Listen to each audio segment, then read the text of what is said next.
Olá, seja bem-vindo ao meu canal. Eu sou o professor Pedro Júnior e hoje a gente vai estar falando de um tema bastante novo, né, que depois de muitos anos, finalmente acabou sendo aprovada, né, pelo Congresso Nacional, depois pelo Senado Federal, né, que é a famosa reforma tributária que foi consolidada através da emenda constitucional número 132 de 2023. Então, é um tema bastante atual e vamos falar sobre isso para vocês poderem se interar a respeito do assunto. Então, antes de mais nada, se inscreve no canal, ativa as notificações, compartilha esse vídeo caso você ache interessante, né, para poder ajudar na divulgação do canal.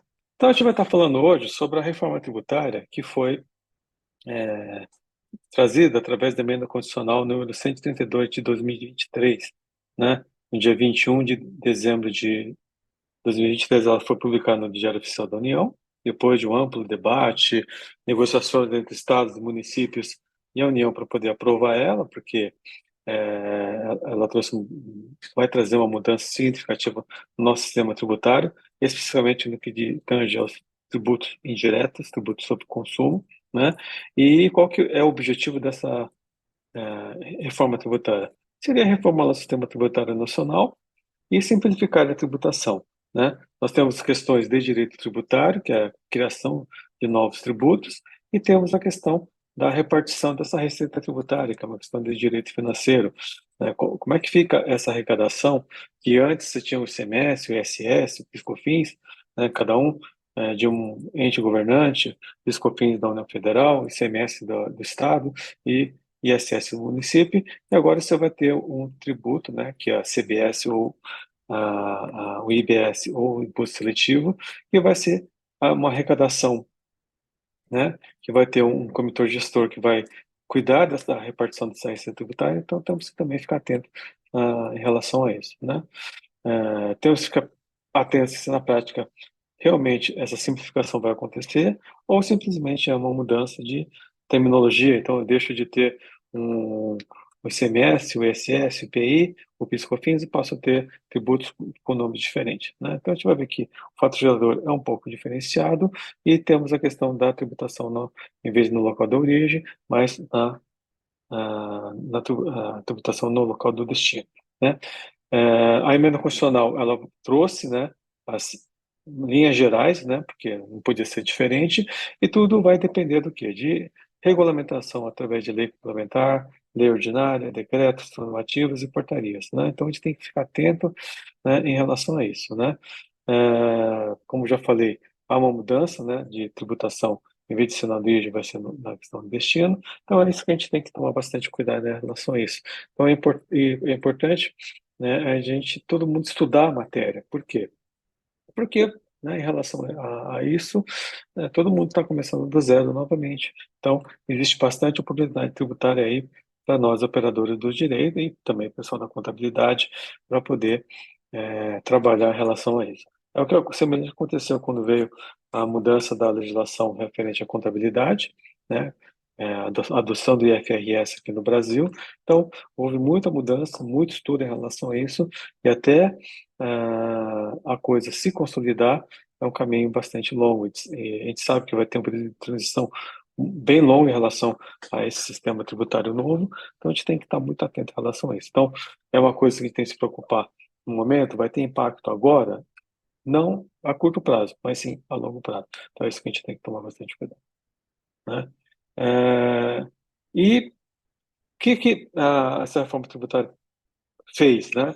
Ele extinguiu cinco tributos, então ele vai extinguir, né? Cinco tributos, então vai extinguir o PIS, a COFINS, o ICMS, o ISS e o IPI. O IPI é a extinção a partir de 2027, ou seja, vai ter alíquotas zeradas para produtos de utilização não incentivada na Zona Franca de Manaus. Então, esses são cinco tributos que essa emenda constitucional trouxe que mudaria, né, nosso sistema tributário atual. O que vai vir em substituição a esses cinco tributos? Você vai ter a CBS, que é a contribuição de bens e serviços, vai ter o IBS, o Imposto sobre Bens e Serviços, e vai ter o IS, que é o Imposto Seletivo. Aí a gente vai verificar como é que vai funcionar, em linhas gerais, cada um deles, né? Então, o IBS, é Imposto sobre Bem e Serviço, ele vai substituir o ICMS e o ISS, ele é de competência estadual, do Distrito Federal e dos municípios, e incidirá sobre operações com bens materiais ou imateriais, inclusive direitos ou serviços, né? E a CBS, o que ela é? Ela é uma contribuição sobre bens e serviços, substitui o PIS e a COFINS, é de competência federal da União, incidirá sobre bens e serviços nos termos da lei complementar, né? Então, todos esses tributos vão depender de regulamentação via lei complementar, depois lei ordinária, depois decreto, né? Então a gente tem que ficar atento nessa regulamentação, o que vai vir. E é lógico, o que vai acontecer no começo? Deve vir alguns, não vai estar 100%, o sistema 100% perfeito, vai ter que haver ajustes, modificações, cabe a nós, né, do mundo jurídico, assim como o mercado, ajudar nessa regulamentação, adequar, pleitear através das entidades de classes, para poder ajustar, para tentar chegar no sistema melhor, né? Vamos ter o IS, que é o Imposto Seletivo, de competência federal, arrecadação dividida com entes federados, com a finalidade de desestimular o consumo de bens e serviços prejudiciais à saúde ou ao meio ambiente, né? Então, essa que seria a estrutura em linhas gerais desses três novos tributos que foram criados com a emenda constitucional número 132 de 2023. O IBS e a CBS, né? O Imposto de Bens e Serviços e a contribuição de bens e serviços. Na verdade, era para ser um só, mas o legislador optou em criar dois, né, que seria chamado de IVA dual, é um tributo de competência da União, que é o caso da IBS, e outro de competência dos Estados, Distrito Federal e municípios, que é o caso da CBF, que é uma tributação geral sobre o consumo, cobrada sobre o valor agregado, complementada por um imposto específico sobre determinados bens e serviços. A incidência, eles têm mesmos faturadores de base de cálculos, tanto para o BIS quanto para a CBS, né? O cálculo é por fora, então a gente não vai ter mais aquela problemática que a gente tem hoje com o ICMS, com o IPI, que é fazer o tal do cálculo por dentro, né? Que gera um pouco de trabalho para as empresas, né? E no final acaba acarretando de um aumento de carga tributária.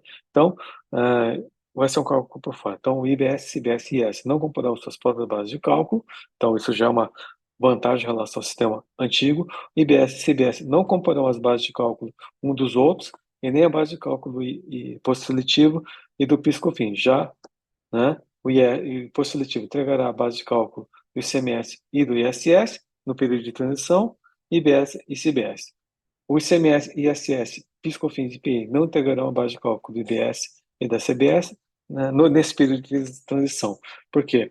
Né, até a extinção completa do PIS/COFINS, IPI, ICMS e ISS, o sistema vai ficar meio em conjunto. Depois, com a extinção, vai vigorar somente os novos tributos.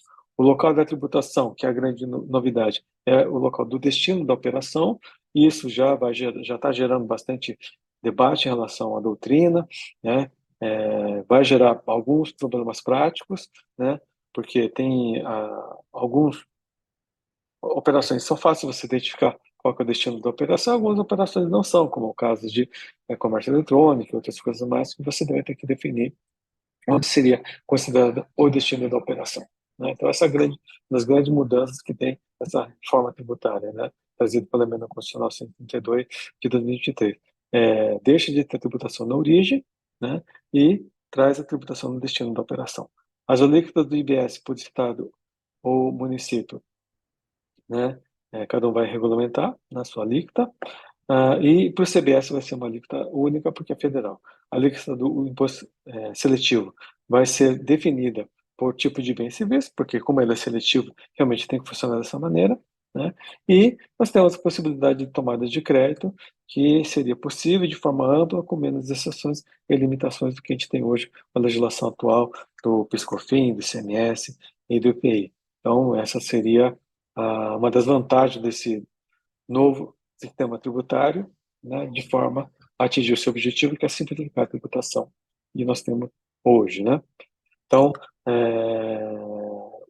o objetivo é bom, né? Então temos que ver isso na prática, se isso realmente vai acabar acontecendo. E o imposto seletivo, ou IS, como é que ele vai funcionar, né? Então, quais são essas premissas gerais? Então, primeiro, o fato gerador, né? Vai ser a produção, extração, comercialização ou importação de bens e serviços prejudiciais à saúde ou ao meio ambiente, como é o caso, por exemplo, do cigarro, né? Como é o caso, por exemplo, de um produto agrotóxico, né? De um veneno, alguma outra coisa. Então, isso ele é um produto que vai ser sujeito ao imposto seletivo, nos termos do que vai ser definido em lei complementar. Então, isso é importante a gente acompanhar o que a lei complementar vai definir para poder entender qual vai ser a tributação desse produto.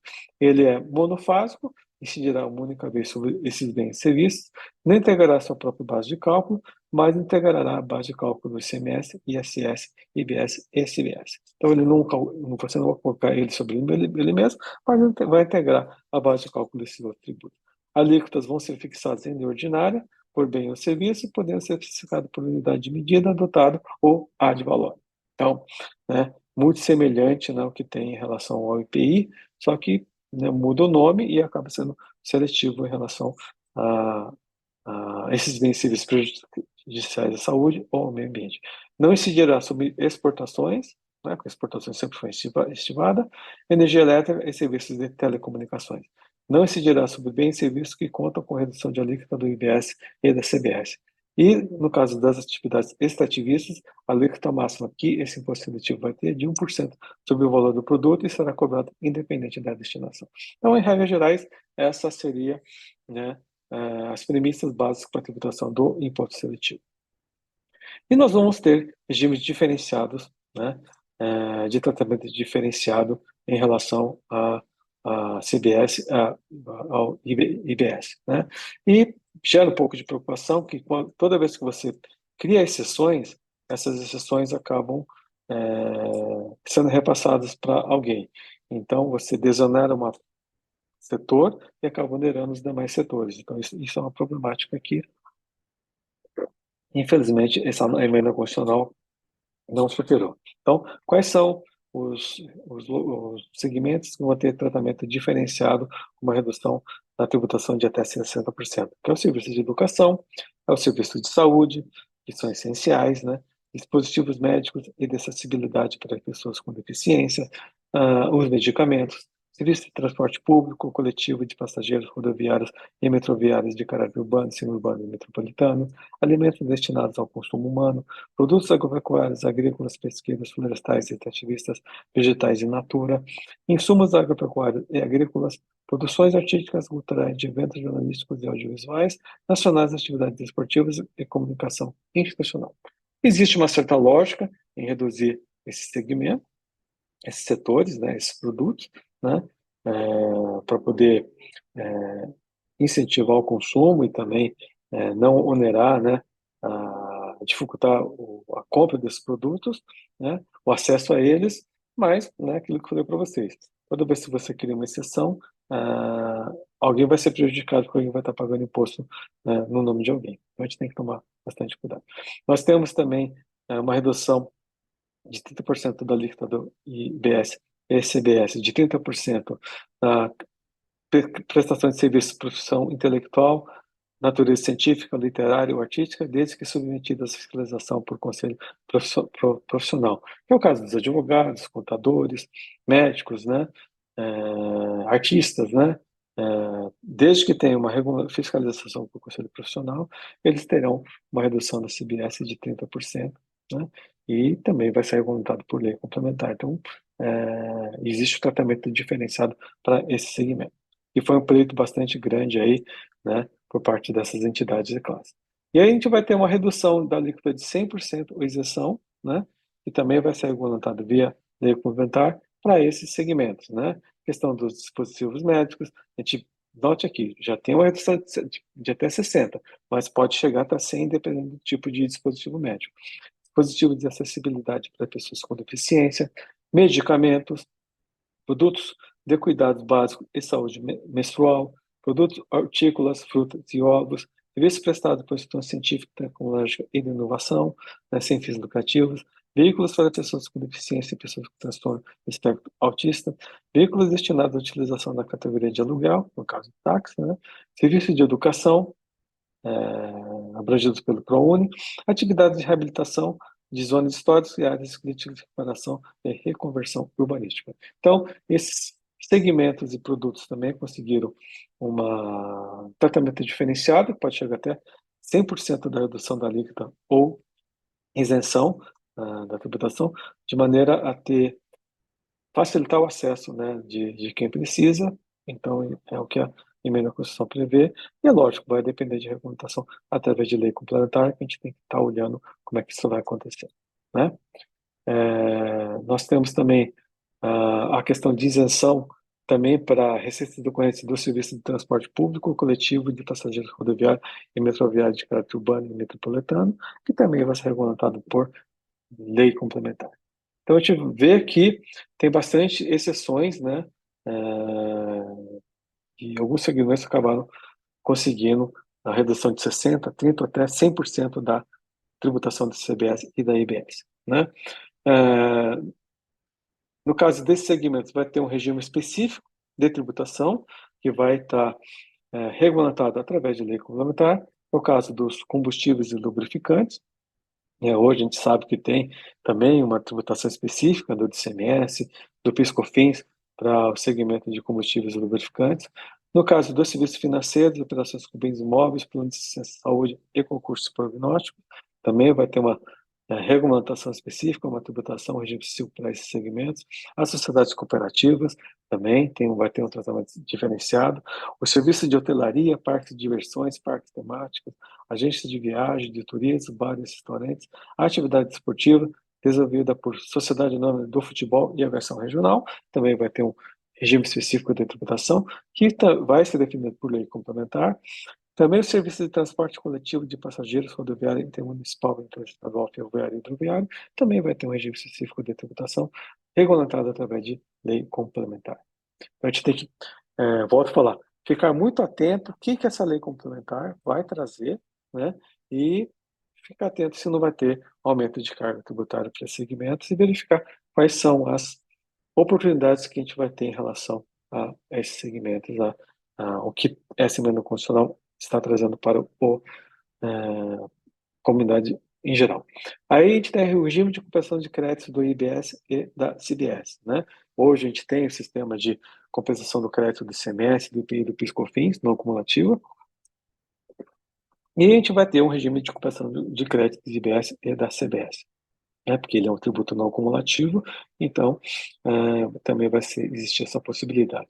Então, a lei complementar, né, mais uma vez, a lei complementar vai tratar sobre isso, então o Congresso tem 6 meses aí para poder trazer essas leis complementares, então a gente vai ter que estar muito atento a isso, então todo mundo tem que estudar muito em relação ao que está vindo aí, para regulamentar essa emenda constitucional. Essa lei complementar disporá sobre a hipótese que o provimento do crédito IBS e CBS fica condicionado à verificação do efetivo recolhimento do tributo, né? Então, tem que ter o recolhimento dele para você poder fazer a compensação, desde que o adquirente possa efetuar o recolhimento do imposto incidente nas aquisições de bens e serviços ou o recolhimento do imposto ocorra na liquidação financeira da operação. Então, você comprovou que ele foi recolhido, você tem direito a tomar o crédito.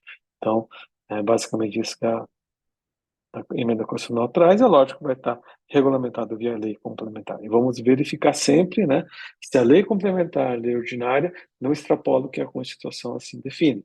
Se houver uma violação ao que dispôs a Constituição, a gente tem uma lei inconstitucional, então existe oportunidade do contencioso administrativo judicial em relação a essa matéria. Em relação ao crédito de ICMS, né, que as empresas têm, né, porque o que acontece?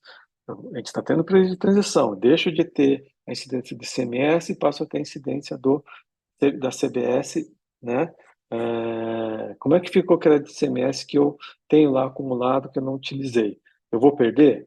Então, não há perda disso e a emenda constitucional prevê, né, regras gerais de como isso vai funcionar, e é lógico, vai depender de regulamentação via lei complementar. Então, no caso do crédito de ativo físico, eu vou poder compensar 1,48 avos por mês, né?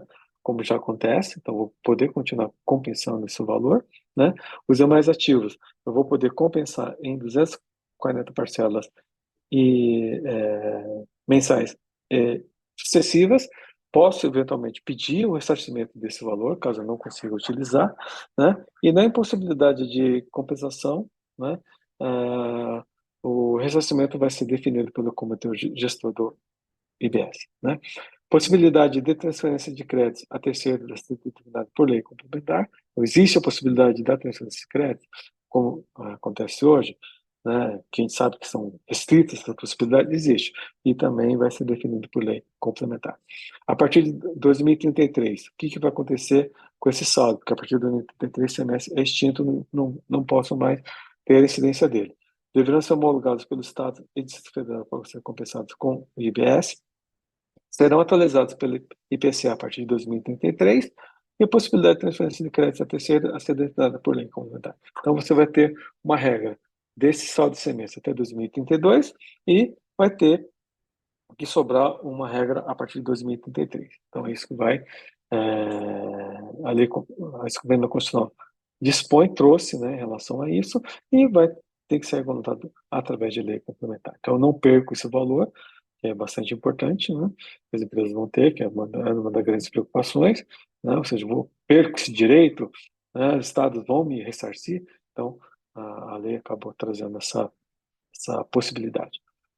Em relação ao crédito acumulado de PIS/COFINS e IPI, que são créditos federais, o que vai acontecer? A lei complementar disporá sobre a forma de utilização desses créditos, inclusive os presumidos, que não tem sido apropriada ou utilizada até a extinção dos tributos a que se refere. Então, a lei vai tratar, né, do saldo que eu tiver quando o PIS/COFINS e IPI foi extinto, o que eu vou poder fazer para poder utilizar? Os créditos que cumprem com os requisitos legais poderão ser usados para compensar com débito de outros tributos federais, incluindo o CPF, ou serem ressarcidos em dinheiro. E essa é uma grande preocupação. Se eu não conseguir compensar esse valor com a CBS ou com o IBS, o que eu faço? Perco? Eu poderia compensar com imposto de renda, por exemplo, poderia compensar com contribuição social sobre lucro, ou qualquer outro tributo administrado pela Secretaria da Receita Federal? Pode, você pode, porque a emenda constitucional permite, e isso vai ser regulamentado por lei complementar, e a gente tem que estar acompanhando como é que isso vai acontecer, né? No caso de crédito presumido de aquisição por pessoa física, né, também existe a possibilidade que a emenda constitucional prevê, e vai ser regulamentado também através de lei complementar. Então, o produtor rural, pessoa física ou jurídica optante por regime diferenciado, o transportador de carga autônomo de pessoa física vai ter direito a crédito presumido. Os bens humanos usados de pessoa física para revenda também vai ter um crédito presumido. Resíduos e materiais destinados à reciclagem, reutilização logística reversa de pessoa física ou cooperativa também vai ter direito a um crédito presumido, né? Que a lei sim vai dispor. No caso da Zona Franca de Manaus e área de livre comércio, a lei do IBS e CBS estabelecerão mecanismos necessários com ou sem contrapartida para manter o diferencial competitivo assegurado à Zona Franca de Manaus e áreas de livre comércio existente em até 31 de maio de 2023, tá? Então, vai ter uma lei que vai regulamentar, né, como é que isso vai funcionar. Aí, a gente vai ter uma gestão compartilhada, né, da arrecadação da CBS e do IBS, que é um conselho federativo, que foi o comitê gestor que vai ser responsável por isso, que antes era um conselho chamado Conselho Deliberativo, aí resolveram trocar o nome para comitê gestor, que vai ter a natureza de uma autarquia nacional. Esse comitê gestor será formado por integrantes da administração tributária estadual e distrital. Se não me engano, são 27, né, representantes de estados e 27 representantes dos municípios, né, que vão estar deliberando como é que vai ser a administração desses créditos de arrecadação por parte da CBS. Caberá ao Comitê Gestor editar o Regulamento Único Nacional do Imposto, formular sua proposta orçamentária, gerir a Câmara de Compensação, a qual caberá distribuir a arrecadação devido ao estado de destino, com compensação recíproca de crédito do imposto, cabendo aos entes realizar aportes financeiros para liquidar os resíduos. Então, teoricamente, parece que vai funcionar. Agora a gente tem que ver se isso na prática vai funcionar, né? Ou seja, se não vai ter uma briga política em relação a isso, como é que vai ser essa repartição dessa receita, dessa arrecadação, né, por parte dos entes, né? Eu acho que até a coisa realmente funcionar, vai ter um pouco de trabalho, a gente tem que observar em relação a isso, e espero que isso não engesse os municípios dos estados, né, que dependem dessa receita para poder pagar as suas contas. Então, a gente tem que tomar bastante cuidado em relação ao que vem. Isso é uma questão mais de direito financeiro do que de direito tributário, mas é importante porque impacta aí, né, o, a sociedade como um todo. Aí nós temos as fases de transição em relação ao que essa reforma tributária traz. Então, até de 2024 até 2025, o recolhimento do PIS, COFINS, ICMS, IPI e ICS no modos atuais, então não vai ter mudança nenhuma. Então, nos próximos 2 anos, vamos continuar com o sistema tributário vigente, não vai haver mudanças. A partir de 2026, você vai ter, né, junto com PIS/COFINS, junto com o ICMS, né, junto com o ISS, junto com o IPI, o IBS é uma alíquota de 0,1% e a CBS é alíquota de 0,9%. Então, é meio que, paralelamente, os dois sistemas vão funcionar, então vamos começar aos poucos o novo sistema tributário, junto com o antigo, né? E em 2027, o que vai acontecer? O PIS/COFINS deixa de existir, e vai ter a instituição da CBS, o IPI vai ser reduzido a 0% e o imposto seletivo começa a vigorar, começa a ser cobrado. De 2027 a 2028, tanto o IBS quanto o IBS vai ter uma alíquota estadual de 0,05% e o IBS municipal de 0,05%. A partir de 2029 até 2032, as alíquotas do ISS e do ICMS serão reduzidas proporcionalmente. 2029, 10%, 2030, 20%, 2031, 30% e 2032, 40%. Né?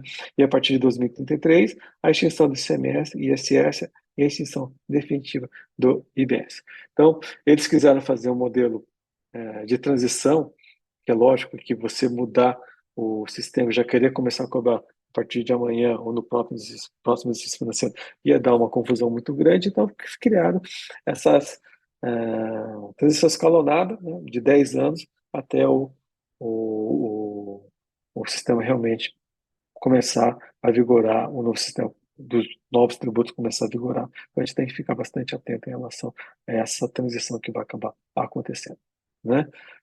O sistema ele permite travas e limitação da carga tributária atual, ou seja, o objetivo é não ter aumento de carga tributária, só que a gente sabe que às vezes na prática isso acaba não acontecendo, mas que a legislação acaba, a emenda constitucional acaba prevendo.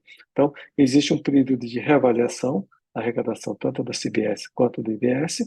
Então, há a possibilidade de dar redução do CBS em 2030, se as receitas da CBS e do imposto seletivo de 2007, 2027 e 2028 forem maiores que a média da arrecadação do PIS/COFINS e IPI de 2012 a 2021. Aqui houve uma linha de corte, porque 2021, porque 2022 e 2023, como houve a possibilidade da reforma tributária, alguns estados aumentaram as suas alíquotas, aumentaram a sua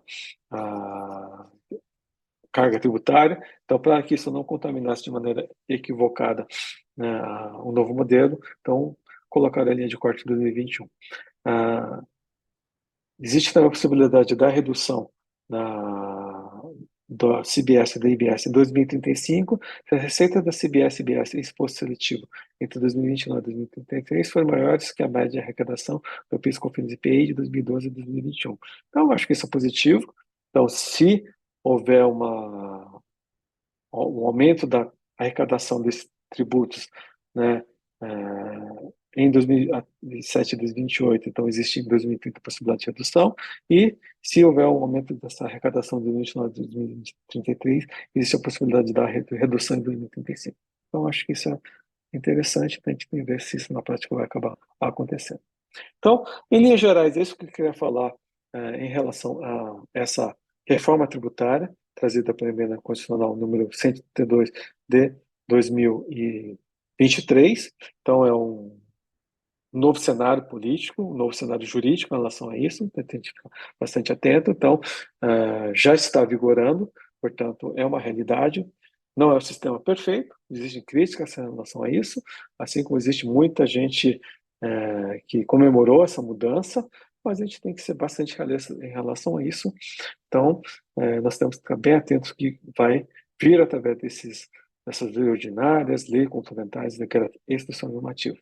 É importante verificar a legislação que regulamentar a questão do conceito de destino para fim de tributação, que isso é uma coisa nova para nós, né? Aqui, porque a gente sempre se acostumou com a tributação em relação à origem, né? Então temos que ficar atentos que a lei complementar irá regulamentar, assim como as leis ordinárias e decretos normativas também, né? Uma questão que a gente também tem que analisar, que não ainda regulamentou, que é como fica o processo administrativo tributário, tanto da CBS quanto do IBS. Porque o IBS vai ser é um tributo federal, ok, então vai ser julgado pelo CARF, acho que não vai ter problema em relação a isso, mas CBS é municipal e estadual. Então, quem vai ser competente para julgar essa matéria? Vai ser o Tribunal Estadual ou vai ser o Tribunal Municipal? Então, como é que vai ficar esse processo administrativo tributário? Como é que vai ser as autuações em relação a isso? A gente tem que tomar bastante cuidado em relação a isso, né? E existe bastante oportunidade tributária em relação a isso, né? Eu gosto de brincar com o termo que vamos fazer do limão uma limonada. Então, não é um sistema perfeito, mas é o que está posto. Então, vamos transformar isso numa limonada, existe bastante oportunidade para você, advogado, contador, consultor jurídico, consultor tributário, e eu acho que a gente tem que aproveitar essas oportunidades, né, e poder auxiliar os nossos clientes e auxiliar ao que vem por aí, para tornar esse país no Brasil melhor. Então, é isso que eu queria falar na videoaula de hoje. Trazer para você um panorama geral dessa reforma tributária. Espero que você tenha gostado do vídeo. Não deu para abranger tudo, mas procurei abranger os principais aspectos. Se inscreva no canal, compartilhe esse vídeo e vejo você no próximo vídeo. Obrigado, até a próxima.